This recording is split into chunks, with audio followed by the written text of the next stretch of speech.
Anthem is about to hit its 3rd anniversary, and it's one that is not going to be a celebratory one, given that the game has straight up died. Anthem 2.0 was something that was being worked on, but EA decided to cut their losses, and while the game is still online, it's not really being supported. There's no new content being added, and this is all a result of a game that rushed in a broken and incomplete state.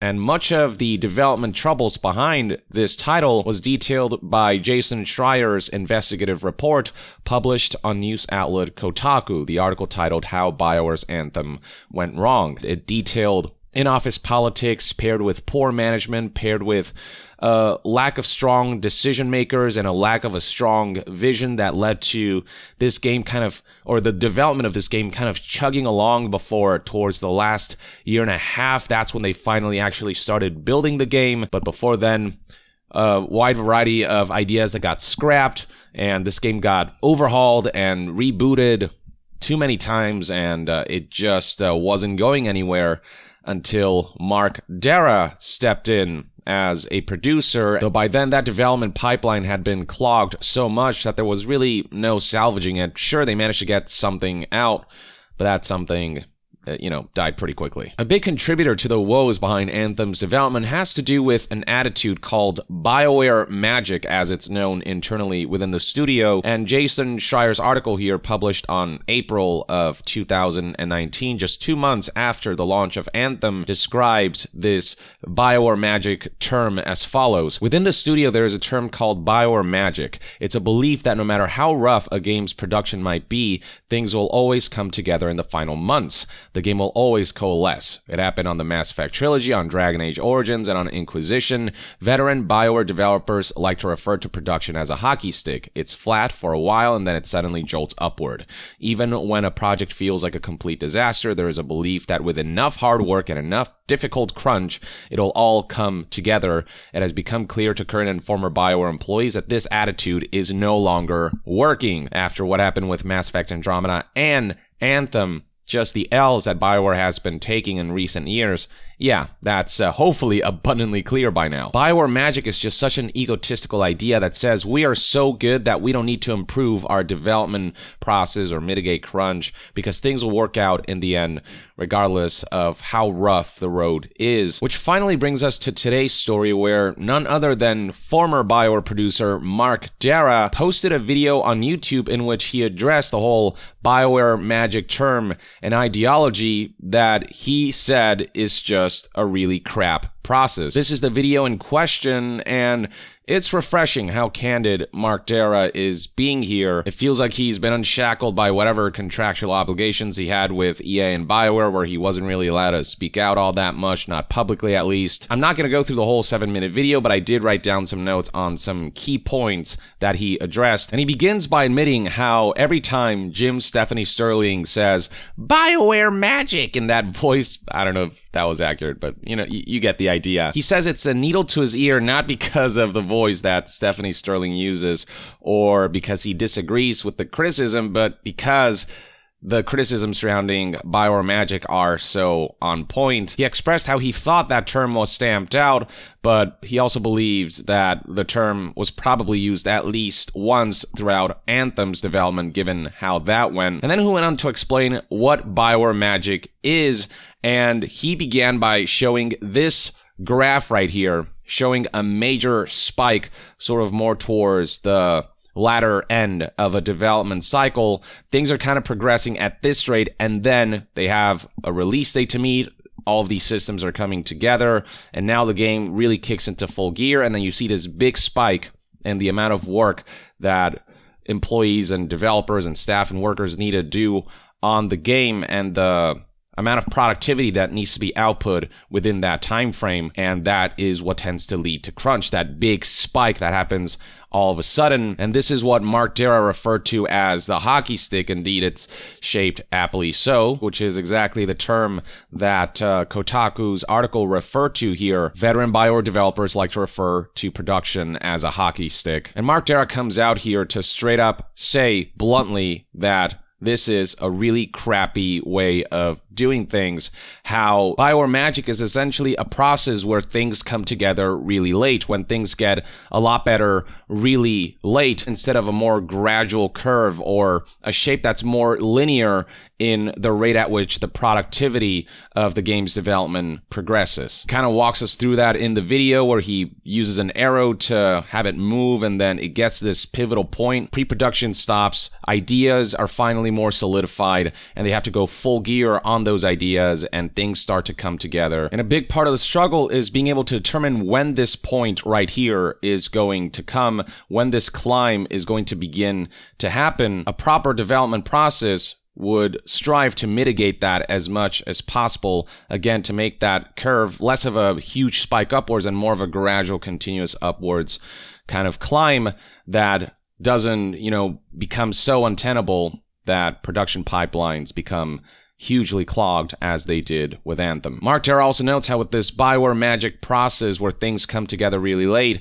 it's hard to know how steep that upward climb is going to be, that spike is going to be. It could be, at this angle, it could be a little narrower than expected, or it could be a lot sharper than expected. This is probably closer to what Anthem looked like, and it's hard to tell whether it's going to come earlier or if it's going to come later in the development process, but being able to refine the process to make this curve or the spike more predictable is what should be strived for. But the mentality of Bioware Magic that says it'll come together in the end anyway just doesn't allow for progress to be made on that front. And that triangle that's formed with this spike, with this hockey stick shape, is what he called lost understanding. Basically, if you take this point right here and drag it more this way, you would see the triangle surface area get reduced and the amount of lost understanding get reduced, so that you're working at a good pace constantly instead of working at a slower pace than you should be starting out. And then that big spike that has to make up for all of that lost time and work and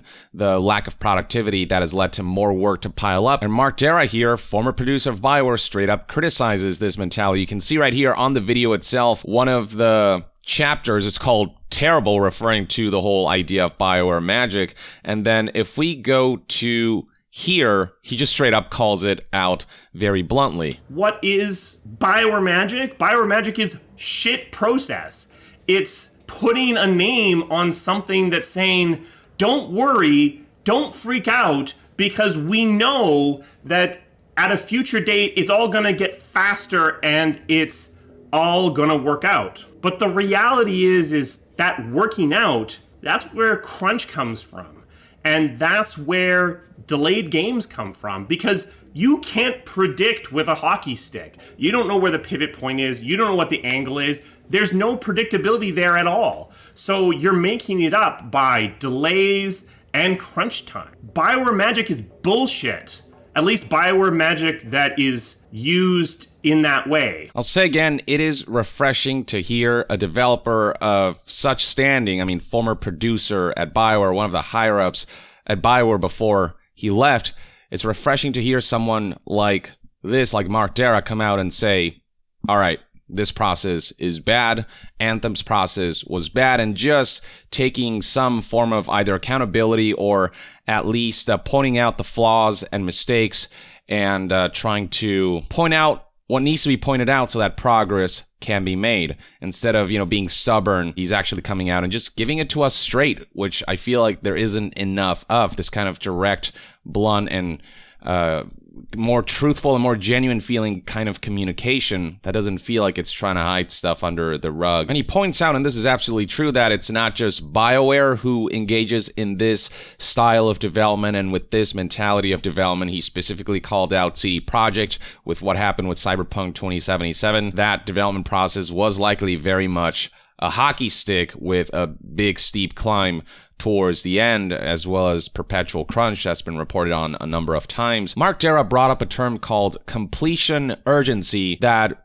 kind of builds up, especially towards the end with the Bioware Magic mentality, because stuff that should have gotten done earlier gets pushed back and it keeps getting pushed back. This feels akin to procrastinating on a big research paper where you should be doing a good amount of research and writing along the way and kind of gradually building up to that big final paper. But when you instead don't do the research that you should be doing, or kind of keep pushing it off until later, or when you don't meet certain checkpoints when you should, writing the rough draft or the outline, then you get a situation where you have to do all of that research and you have to do all of that writing towards the end because you've procrastinated so much, and then you get that big hockey stick spike. It's kind of what the Bioware magic process is. And what happens when you write a research paper that way? The quality suffers because you're rushing towards the end. You as a person suffer because you're going to be physically and mentally exhausted from all of the work that you have to kind of cram towards the end, instead of that gradual process that allows you to really take your time with a project to get the most out of this research paper, make it the highest quality possible, and allowing you yourself to retain some semblance of sanity towards that final jog that can turn into a final sprint if you don't do enough, setup and build up and gradual work that leads towards the final paper. And so the way Mark Darrah put it was that if you deal with completion urgency, those key checkpoints that you need to achieve for a more gradual development cycle, if that stuff's dealt earlier, then the spike or the curve upwards can be mitigated, flattened a little bit. Mark Darrah concluded the video by urging anyone from Bioware who's watching this video to stop using the term Bioware magic, to stop getting into that mentality, to stop glorifying this process, because it's just not a good process. That needs to be completely wiped from Bioware if they don't intend to repeat the mistakes of Anthem, Mass Effect Andromeda, and even Dragon Age Inquisition. They barely came together with a whole lot of crunch and less than ideal development processes involved. So this is a really fascinating watch to see Mark Darrah come out and say all of these things, to admit all of these things. And the hope is that Bioware's current leadership will learn from the studio's past mistakes. Agree with Mark Darrah here. That starts with strong leadership that has a strong vision, that knows how to flatten that spike or curve and ensure that it's a steady jog towards the finish line rather than a walk starting out and then a huge sprint at the end. I guess only time will tell whether Bioware's culture will change for the better and how their future projects will turn out. But until we hear more, let me know in the comments below what your thoughts and opinions are on Mark Darrah releasing this video on Bioware magic and castigating the very idea. Share your thoughts in the comments below, and to be further updated on all things gaming news, reviews, and discussions, stay tuned right here on Young Yeah. I'll see you guys next time. Young out.